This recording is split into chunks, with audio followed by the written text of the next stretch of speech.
The version of me you created in your mind is not my responsibility. And with that being said, I'm gonna shoot into part two of a little about me. And so the other places I've been to are Malaysia, uh, Singapore also. So I think those was the last two places I went. I enjoyed Singapore a lot. Went to like I think it was like the Disney World out there or something like that. Um, it was this nice. It was this nice bar. Me and a couple buddies went to. It was a nice bar made out of all ice.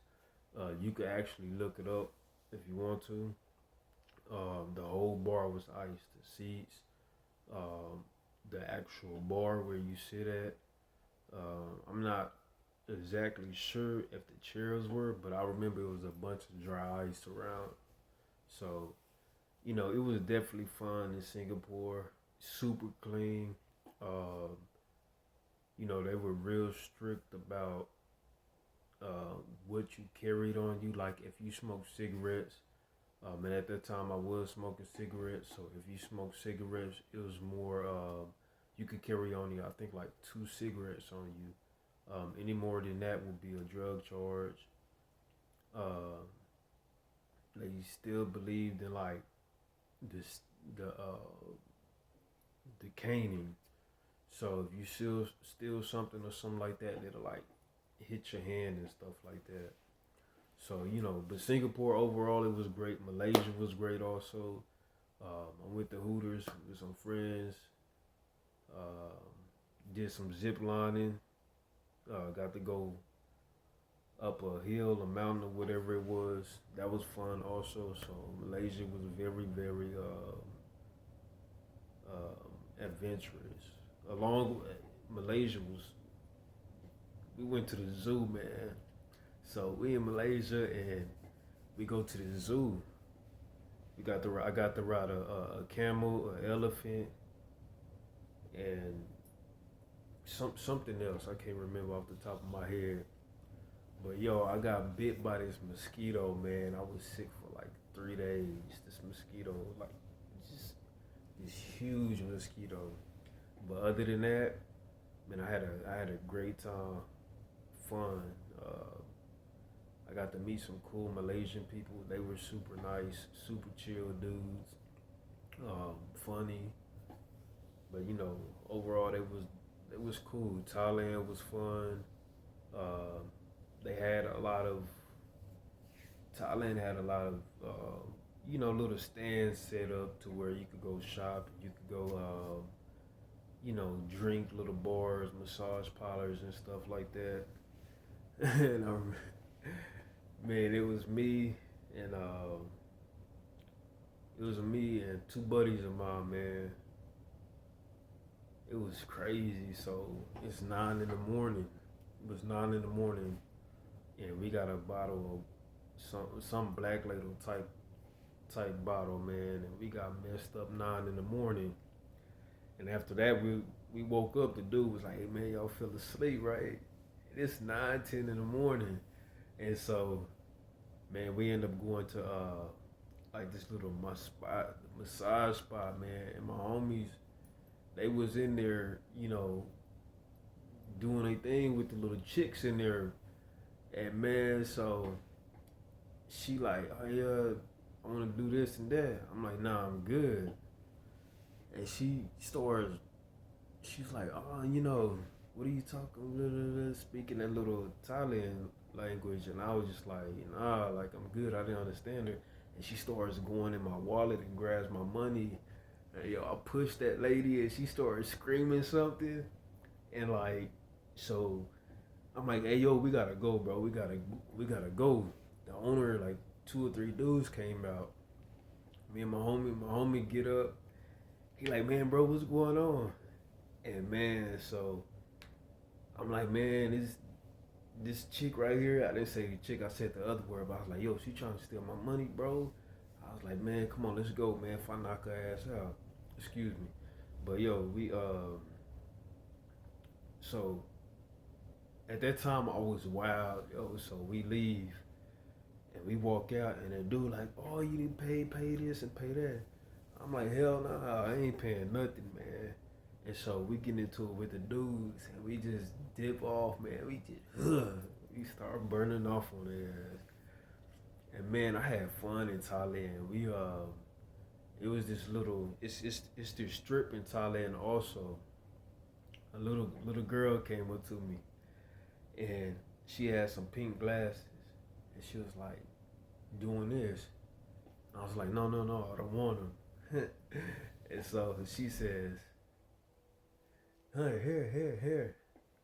I said, no, I don't want them. I'm fine. I was gonna give her like $1, but she like licked her tongue out at me and pointed the finger at me and ran off. You know what I'm saying? And then, that was on the strip. And so the strip, like ahead when you went to, you had a big bar, like a huge bar. One of my buddies, he ended up getting into it with one of the Thailand dudes at a higher bar that was next to the club that was straight ahead that we was going to. I don't even know how they got into it when they was all the way over there. And so so we all get into it with the little Thailand people. And man, when I say them little dudes was ready, I'm telling you, man, they could have been like, man, them boys was like 5 foot, maybe the 5'3", 5'4", probably at the tallest. But you get into it with one of them, man. I'm talking about little dudes start jumping out of nowhere with knives and pots and pans. Yo, that night was crazy. So little dudes start jumping around, jumping out of nowhere, like over the bar with pots and pans and knives and stuff. And the Thailand police is, hey, yo, the Thailand police is sitting there and they're trying to break us up, man. And I'm trying to tell my homie, like, bro, chill out. You got straight hands. You know what I'm saying? They got butcher knives and stuff like that, man. So they end up splitting up and we end up going to the club and, just enjoying ourselves. But that's past the fact, man. But, another thing about me is I love boxing. Boxing is my favorite sport. Favorite boxer has to be athlete wise, um, Mayweather. Not personality at all. I don't like to do personality, but that's not me for to like or not to like.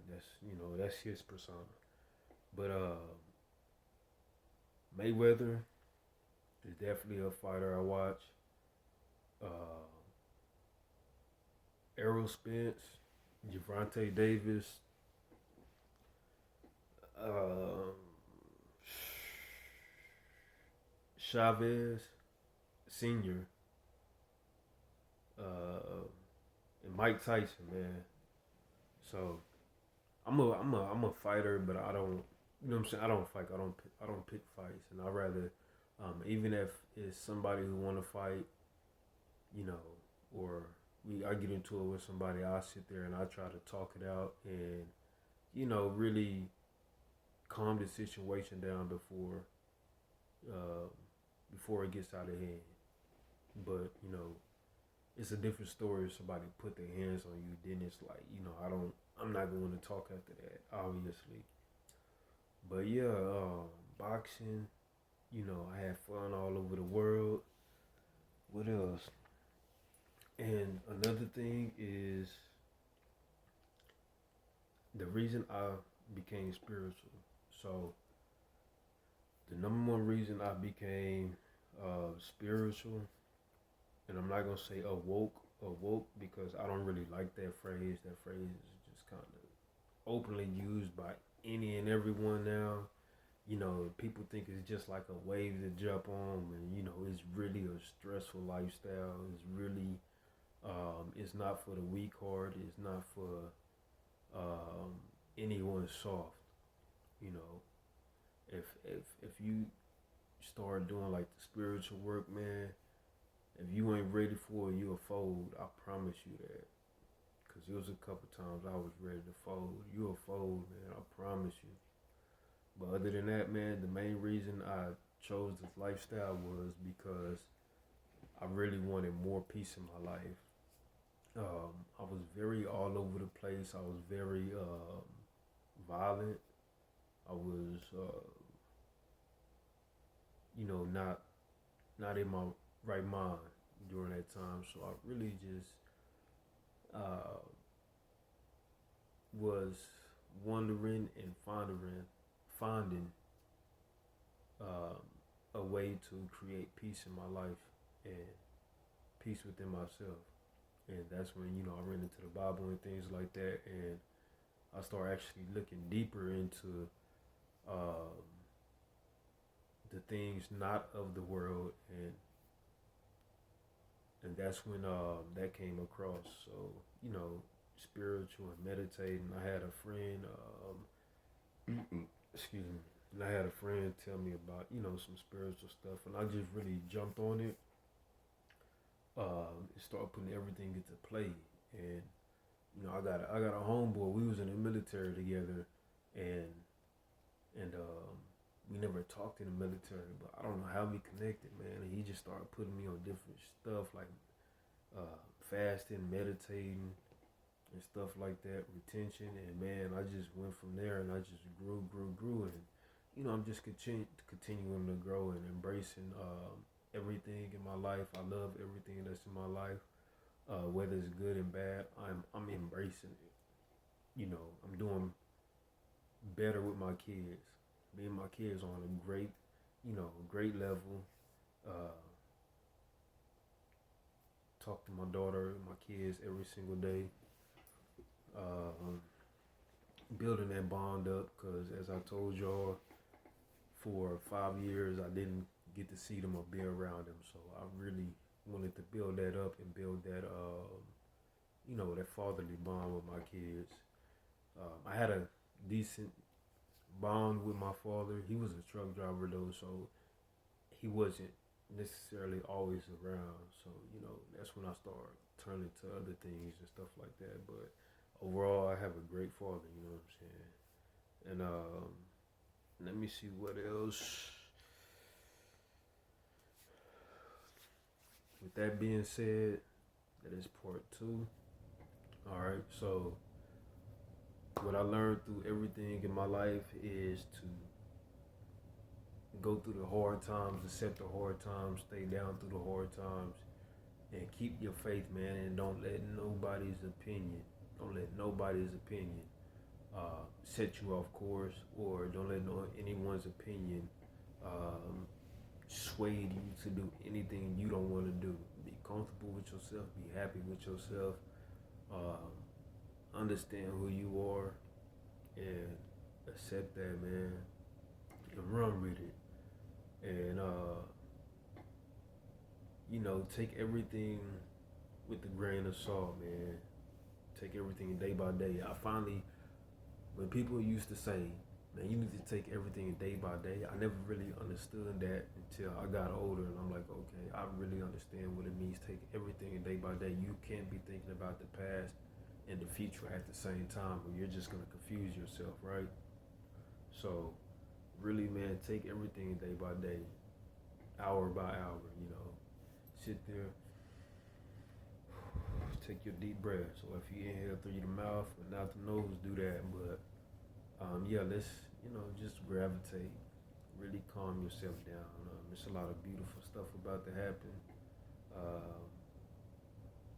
Just really, really understand who you want to be at the end of the day. And I end up finding out who I wanted to be at the end of the day. And so, man, peace, love, light. Continue to spread peace, spread compassion. Show love to one another. There's a lot of stuff going on nowadays. And, have a good night. Peace and blessings. Keep your faith, keep your integrity, and most importantly, keep God first.